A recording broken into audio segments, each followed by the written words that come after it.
Hello, everyone.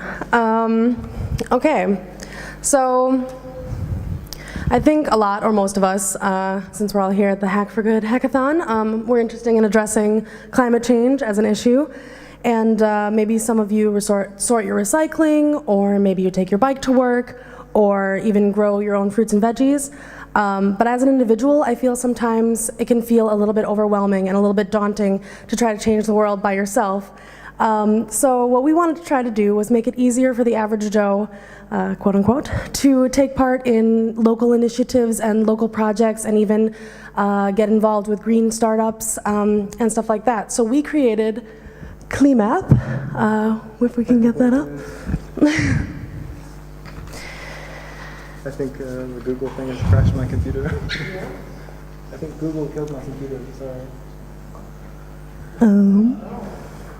So what we wanted to do is create a hub, a map that shows local initiatives and projects in your local vicinity, such as, people creating cargo bikes, or somewhere where they have extra tool storage, or a project where they're growing a community garden, and things like that, where somebody can log in and immediately see in their vicinity, in their local neighborhood, what's happening and what they can do to personally take part.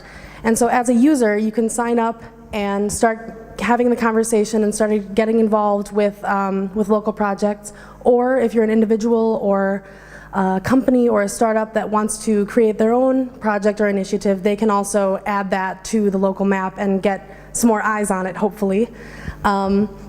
Is it up? Oh yeah, okay. So for example, let's say I signed in here in Schöneberg and I see a local initiative for tool sharing.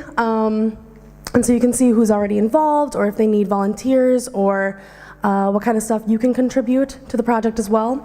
So basically, this is like an open call, for community lovers, forward-thinking farmers, minimal consumers, permaculture activists, recycling renegades, geeks with a green thumb, better world startups, and the like. And what we hope to complete and achieve with Cleanmap is giving global impact more of a local feel, and maybe somebody who wants to get involved with projects doesn't know that their next door neighbor has already a project going, and for some reason they haven't talked to them. And so this is a way for communities to gather together for these kind of projects. So we're hoping to make activities and events visible on a streetscape, on a local scale, so we can actually see projects grow and maybe even branch off into other projects. And we're hoping by making collaborative projects more visible on a local scale, new opportunities for innovative business models can hopefully occur and can hopefully accelerate for a more green economy. But yeah, so here's a little blurb about us. And hopefully we can get everybody more involved on a local scale to try to create more of a global impact globally. So, thank you. Excellent, less than 5 minutes. There, so the judges can ask you questions, and the next team can come and set up. And please, judges, be brief. The people who run this local initiative, do they get paid for having spaces or lending their tools? What's the incentive for them?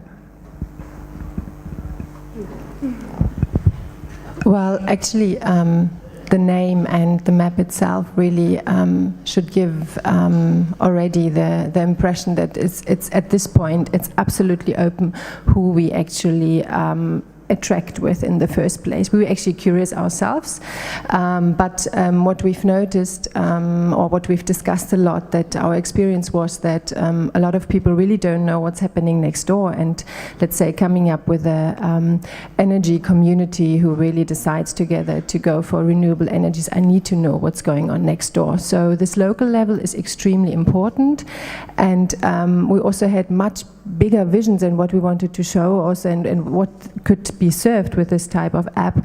And this would definitely include also services that are offered in the local district. So it's really about something that happens next door. Yeah, it can really, on the one hand, include like startup from Climate Kick or like, you know, the urban gardening people that were mentioned before that are very busy because they usually don't have much time to build up their own networks because they're most of the time very busy with their own activities. So the thing is, it's really, first of all, to map things, to really realize where they are and in what distance, and yeah, to have also contact that goes with it. And we are, yeah, we would be really, really interested ourselves what this would lead to, because it also probably works as a research format.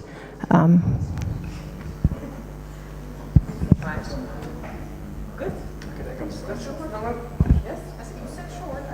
Yeah, okay.